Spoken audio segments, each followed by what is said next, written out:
Varicose veins కి సరైన చికిత్స కోసం సంప్రదించండి ఎవిస్ హాస్పిటల్. నమస్తే, మీరు చూస్తున్న సుమన్ టీవీ. నేను మీ కీర్తి. మనతో పాటు ప్రముఖ ఆస్ట్రాలజర్ బ్రహ్మశ్రీ నందిపట్ల శ్రీహరి శర్మ గురువు గారు ఉన్నారు. నమస్తే గురుగారు. వాగర్థావివ సంపృక్తౌ వాగర్థ ప్రతిపత్తయే జగతః పితరౌ వందే పార్వతీ పరమేశ్వరౌ.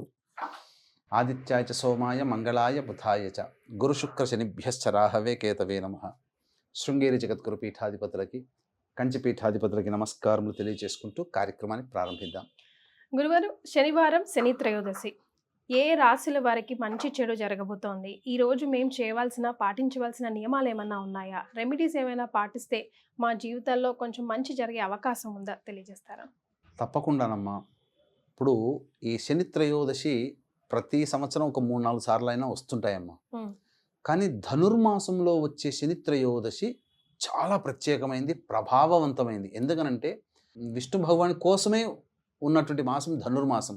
అట్టి విష్ణు భగవాని తోడలుడైనటువంటి శని త్రయోదశికి చాలా ప్రత్యేకత ఉంటుందమ్మా. ఇది ఈ జనవరి 11వ తారీఖు రోజున వస్తుంది. కాబట్టి ఎందుకు ఈ శని త్రయోదశి ఈ సంవత్సరం అంత ప్రాముఖ్యత అంటే, మనము గమనించుకున్నట్లయితే మార్చి 29వ తారీఖు రోజున శని కుంభరాశి నుంచి మీనరాశిలోకి ప్రవేశం చేస్తున్నాడు. ఏమవుతుంది? మకర రాశి వారికి శని దోషం పోతుంది. వృశ్చిక రాశి వారికి అర్ధాష్టమ శని, కర్కాటక రాశి వారికి అష్టమ శని, వృషభ రాశి వారికి కంటక శని దోషము తొలగిపోతాయి. కొత్తగా ఏప్రిల్ నుంచి మార్చి 29వ తారీఖు నుంచి మేషరాశి వారికి ఏలిన నాటి శని, ధనుస్సు రాశి వారికి అర్ధాష్టమ శని, సింహరాశి వారికి అష్టమ శని ప్రారంభమవుతాయి. కొందరికి వెళ్తాయి, కొందరికి వస్తాయి. కానీ వీళ్ళందరూ కూడా సంతోషపడాల్సిన, పోయిన వాళ్ళు శని దోషం పోయిందని చెప్పి సంతోషపడాల్సిన అవసరం ఏం లేదమ్మా. అయ్యో, కొత్తగా ప్రారంభమైన వాళ్ళు అయ్యో మనకు శని ప్రారంభమవుతుందని భయపడాల్సింది కూడా లేదు. ఎందుకంటే జూలై 8వ తారీఖు రోజున మీనరాశిలో శని భగవానుడు మళ్ళీ వక్రీకరిస్తున్నాడు. ఏమవుతుంది? వక్రీకరించినప్పుడు మళ్ళీ వెనకటి రాశి ఫలితాలనే ఇస్తాడు. కుంభరాశిలో ఉంటే ఎటువంటి ఫలితాలో అవే ఫలితాలు. మళ్ళీ వృశ్చిక రాశి వారికి అర్ధాష్టమ శని, వృషభ రాశి మిథున రాశి వారికి యోగ శని, కర్కాటక రాశి వారికి అష్టమ శని, మళ్ళీ వృషభ రాశి వారికి కంటక శని, మళ్ళీ దోషాలు ప్రారంభమవుతాయి. కాబట్టి తర్వాత చెప్పొచ్చేది ఏమిటంటే, ఈ 2025వ సంవత్సరంలో 12 రాశుల వారు శని ప్రభావానికి గురవుతారు. కాబట్టి అందరూ శని దోష పరిహారం అనేటువంటిది చేసుకోవాలమ్మా. ఎట్టి పరిస్థితుల్లో ఖచ్చితంగా చేసుకోవాల్సిందే. ఎందుకంటే అందరికి బ్యాడ్ రిజల్ట్సే ఇస్తారా గురుగారు? కష్టాలే ఇస్తారా ఎక్కువ శాతం? కాదమ్మా, అలా అనుకోవడానికి కూడా లేదు. ఎందుకనంటే మీరు ఎగ్జాంపుల్స్ చెప్తాను. ఎన్టీ రామారావు గారు ఏలిన నాటి శని ప్రభావం ఉన్నప్పుడే పార్టీని పెట్టి వెంబడే 9 నెలల్లోనే ముఖ్యమంత్రి పీఠాన్ని పొందాడు. రాజయోగం పొందింది. అది సాదాసీదా రాజయోగమా? భారతదేశాన్ని కూడా గ్రిప్లో ఇందిరాగాంధీని కూడా గ్రిప్లో ఉంచుకోగలిగాడు. అంటే ఏంటి? అంతటి శని ఇస్తే ఫలితాలు అద్భుతంగా ఇస్తాడు, లేకపోతే చాలా కష్టాలు పెడతాడు. ఇక్కడ కష్టాలు పెడుతున్నాడని చెప్పి భయపడాల్సినటువంటిది కూడా లేదు. ఎందుకనంటే గత జన్మ కర్మదోషాలన్నీ కష్టాల రూపంలో తొలగింపచేస్తాడు శని భగవానుడు. ఇది ఇక్కడ మీరు గమనించాల్సినటువంటి అంశం. అంతేకాకుండా చాలా మందికి తెలియంది ఏంటంటే, ఈ యొక్క 2024లో పెళ్లిళ్ళు కాక ఇబ్బందులు పడుతున్న వాళ్ళు, ఇల్లు కట్టుకోవాలని కోరిక తీర్చుకోలేని వాళ్ళు శని ప్రభావం వల్ల తీర్చుకోగలుగుతారు. ఎందుకనంటే రుణానుబంధ రూపేణ పశుపత్ని సుతాలయ. రుణం ఉంటేనే భార్య, భర్త, పిల్లలు, సంపద, డబ్బులు, పెద్ద పెద్ద పనులు, ఇవన్నీ పూర్వజన్మ రుణం ఉంటేనే జరుగుతాయి. అందుకని వీక్షిస్తున్నటువంటి సుమన్ టీవీ ప్రేక్షకుల్లో మీలో మీ పెళ్లి సమయం, తల్లిదండ్రులుగా ఉన్నవాళ్ళు మీ పెళ్లి సమయంలో గనక మీ యొక్క సమయాన్ని గనక చూసుకుంటే ఖచ్చితంగా మీ రాశికి ఏలిన నాడి శనో, అష్టమ శనో, అర్ధాష్టమ శనో, యోగ శని దోషంలోనూ ఉంటారు. కాబట్టి ఖచ్చితంగా అందరికీ వివాహాలు జరగాలంటే శని ప్రభావంలో ఉండాలి. రుణబంధం, కర్మబంధం అవన్నీ కర్మబంధం రావాలి అంటే భార్య లేదా భర్త రావడం కర్మబంధం. ఆ సంతానం పొందడం కూడా రుణం ఉంటేనే తప్ప పొందలేరు. రుణం ఉంటే కానీ భార్య లేదా భర్త. పూర్వకాలంలో ఒకప్పుడు భర్త మాత్రమే సంపాదించి భార్య పిల్లల్ని పోషించేవాడు. ఈ రోజుల్లో ఆడవాళ్ళు కూడా భర్త పిల్లల్ని పోషిస్తున్నారు వాస్తవంగా. కాబట్టి ఈ యొక్క శని ప్రభావము ధనుర్మాసంలో వస్తున్నటువంటి శని త్రయోదశి కాబట్టి అద్భుతమైనటువంటి రోజుని అందరూ కూడా చక్కగా శని దోష పరిహారం చేసుకుంటే మంచి జరుగుతుంది. ఇంట్లో ఉండే పైసా ఖర్చు లేకుండా అతి సామాన్యుడు కూడా చేసుకోగలిగే పరిహారాల్ని మనం చేసుకోవచ్చునమ్మా. ఏంటి గురుగారు అవి మాకు తెలియజేస్తారా?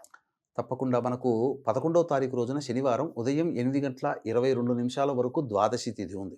గురుగారు. కాబట్టి తదనంతరం త్రయోదశి తిథి వస్తుంది. కాబట్టి 8:30 కల్లా కాలకృత్యాదులు తీర్చుకుని దగ్గరలోని శివాలయము, నవగ్రహాలు లేదా రావి చెట్టు ఉన్నటువంటి శివాలయానికి చేరుకోవాలి. నవగ్రహాలు ఉంటే గురుగారు, శనివారం రావి చెట్టుకి మరింత పవర్ వస్తుంది అంటారు కదా. అవునమ్మా, పవర్ వస్తుంది.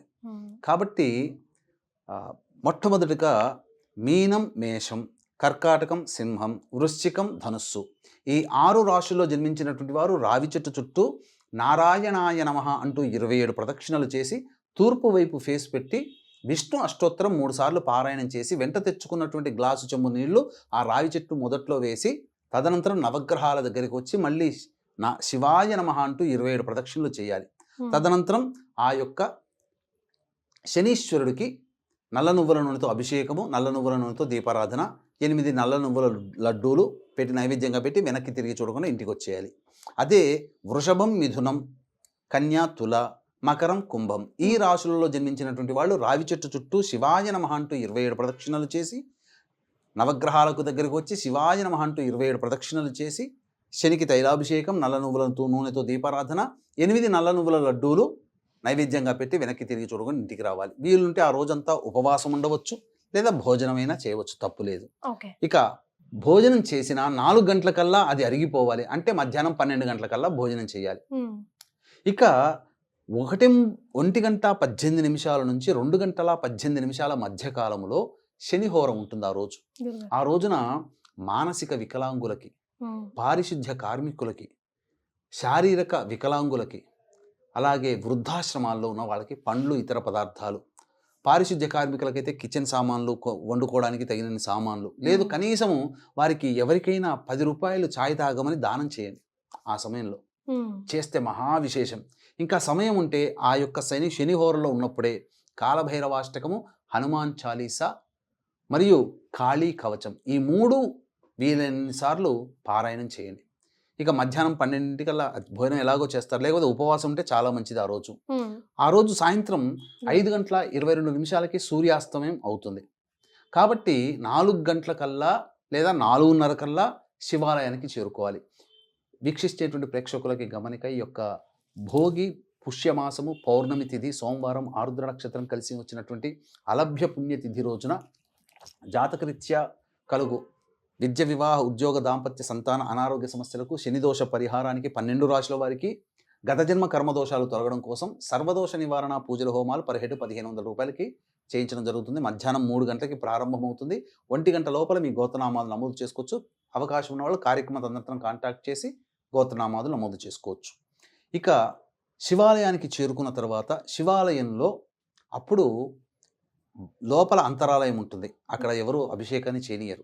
కాబట్టి మళ్ళీ నల్ల నువ్వుల నూనెతో శివుడికి అభిషేకం జరిపించి, నల్ల నువ్వుల నూనెతో శివునికి అభిషేకం జరిపించి నీలి రంగు పుష్పాలు, శంకు పుష్పాలు లేదా నీలి రంగు చామంతి పుష్పాలతో అర్చన చేసేసి అప్పుడు తర్వాత ఆ యొక్క చంద్రుడు ఉంటాడు, కొద్దిగా కనబడతాడు, చంద్రుడికి నమస్కారం చేసుకొని ఇంటికి వచ్చి భోజనం చేస్తే సరిపోతుందమ్మా. ఈ పరిహారాలు గనక పాటించినటువంటి మానవులకి శని దోషము చాలా తొలగిపోతుంది. అంటే ఇక్కడ ఏంటనంటే, ఇక్కడ మనము ఒక ఉదాహరణ చెప్పుకోవాలి. మనము జాబ్ చేస్తున్నాం, ఇప్పుడు మీరు జాబ్ చేస్తున్నారు. మీ పై బాసు ఎప్పుడు కనబడ్డా విష్ చేస్తుంటారు, గుడ్ మార్నింగ్ సార్ అట్లా చెప్తుంటుంటారు. ఎందుకు చెప్తారు? అది విధానము. తర్వాత చక్కగా అభిమానంగా ఎప్పుడైనా పలకరించినా మాట్లాడతారు. అంటే దీని అర్థం ఏంటి? ఇక్కడ గమనించుకోవాల్సింది ఏంటంటే, మీరేదైనా పొరపాటు చేసినప్పుడు మీరు అతని యొక్క అభిమానాన్ని చూరగొన్నారు కాబట్టి మందలించి, అమ్మ ఇది తప్పమ్మా, ఇట్లా చేయకూడదమ్మా. అదే మీరు అతన్ని పట్టించుకోకుండా ఉన్నారనుకోండి, అహంకారం ఏమో అని చెప్పి మిమ్మల్ని దండించి చిన్నదానికి కూడా పెద్దగా దండన చేస్తాడు. ఎక్కడైనా జరిగేది ఇదే కదా. అలాగే మరి సాటి మానవుడికే మనం అట్లా చేస్తే భగవంతుడమ్మా. కాబట్టి అవసరమైన సందర్భంలో అవకాశం వచ్చినప్పుడల్లా ఆ శనీశ్వరుణ్ణి ఆరాధించే సమయాన్ని, అవకాశాన్ని వదులుకోకూడదు ఎవ్వరు కూడా. అప్పుడు ఏమవుతుందంటే, మనకేదైనా ఆయన దశ జరుగుతున్న సందర్భంలో అప్పుడు ఖచ్చితంగా మన పాలిట మిత్రుడిలా ఉంటాడు, శత్రువులాగా ఉండి మనల్ని కష్టపెట్టాడు. ఆ విధంగా చేసుకోమని ఆ భావంతో చేసుకుంటే శనిదోషం ఉన్న రాశులైనా శనిదోషం లేని రాశుల వాళ్ళైనా గత జన్మ కర్మదోషం తొలగిపోవాలంటే శని భగవానుడే. కాబట్టి శని త్రయోదశి రోజున అందరూ ఈ నియమాల్ని పాటించవచ్చు. లేదు ఈ చేసుకోగా మళ్ళీ మాకు మంత్ర సహాయము దైవానుగ్రహం కావాలి అని అంటే మనం చేస్తున్నటువంటి భోగి రోజున పండగ రోజున చేస్తున్నటువంటి కార్యక్రమంలో గోత్రనామాలు నమోదు చేసుకోవచ్చు.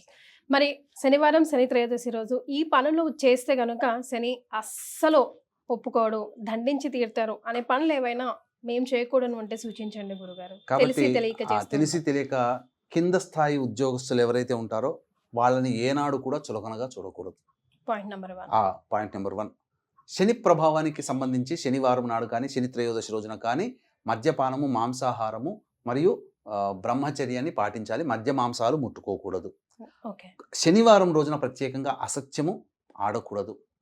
ఖచ్చితంగా ఇంట్లో దీపారాధన చేసి తీరాల్సిందే. ప్రతిరోజు సూర్యోదయం కంటే ముందే లేచి కాలకృత్యాదులు తీర్చుకోవాలి.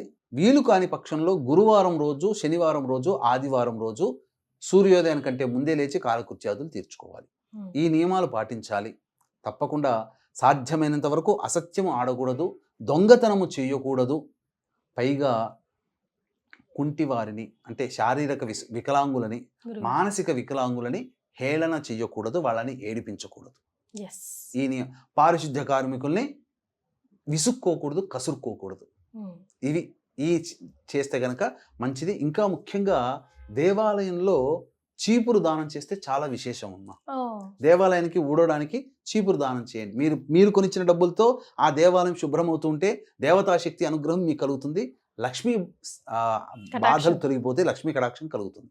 చాలా సంతోషం గురుగారు, ధన్యవాదాలు. సర్వం శ్రీ ఉమామహేశ్వర పరబ్రహ్మార్పణమస్తు.